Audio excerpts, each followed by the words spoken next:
May tanong ako. Paminsan-minsan, feeling mo ba na talunan ka? Na kulelat ka? Na mahina ka? Na ang bagal-bagal mo? Na hindi ka importante sa mundo? Kapatid, magugulat ka sa mensahe na isi-share ko sa inyo ngayon.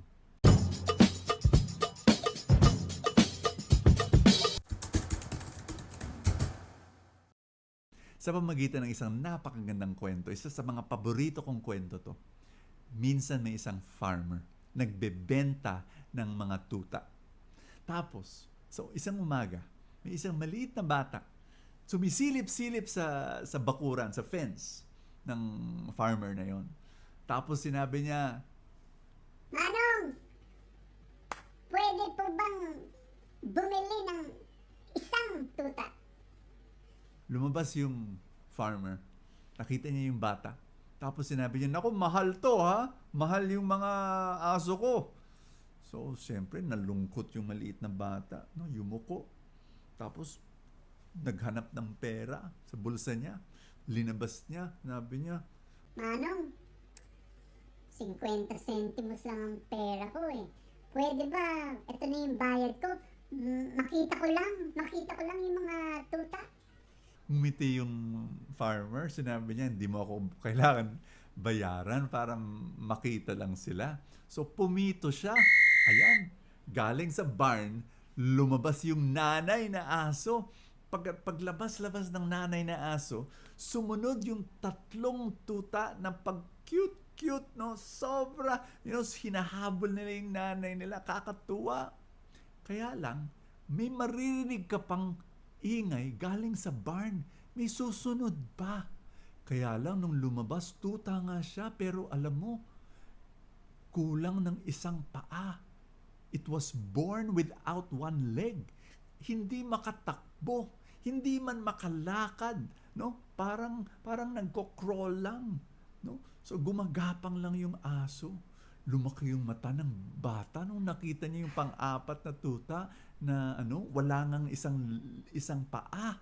Tapos tinuro niya, sinabi niya, gusto ko yun, magkano po yun? Yung sinabi ng farmer, naku, ayaw mo yang asong yan, wag yang tutang yan, hindi kayo pwedeng tumakbo, no? Yung 'di ba, nasarap noon habang tumatakbo yung aso, hindi man pwedeng tumalon yan, hindi maganda yan, hindi maganda yung asong yan.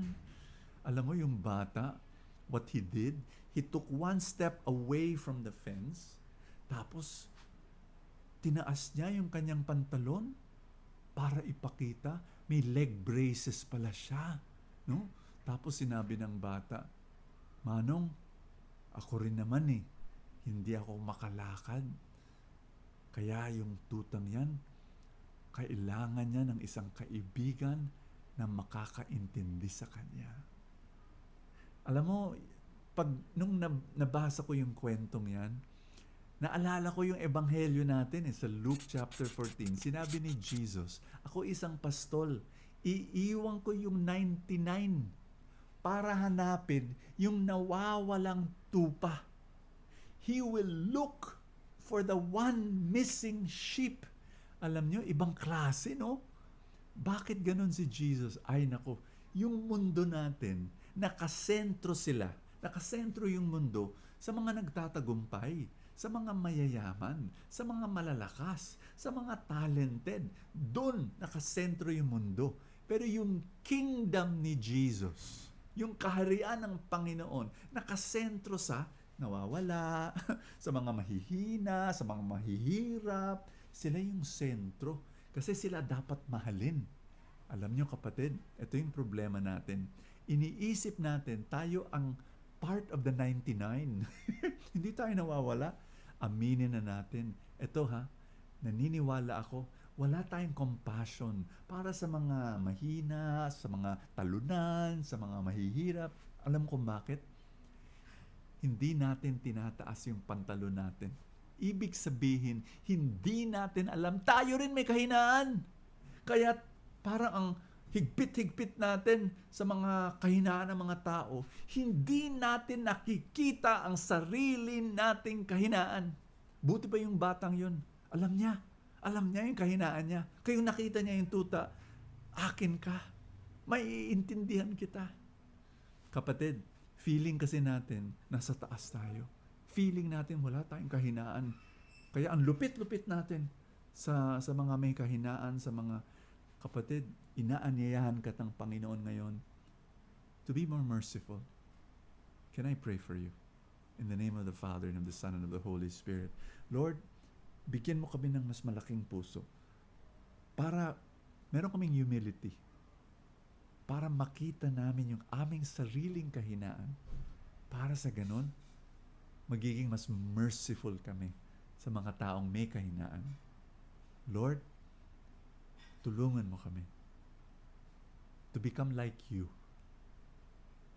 Salamat, Panginoon. Basbasan mo, Panginoon, ang kaibigan ko na nagdadasal with me at this time. Bless him, Lord, for all his needs. In Jesus' name, amen and amen. In the name of the Father, and of the Son, and of the Holy Spirit, amen.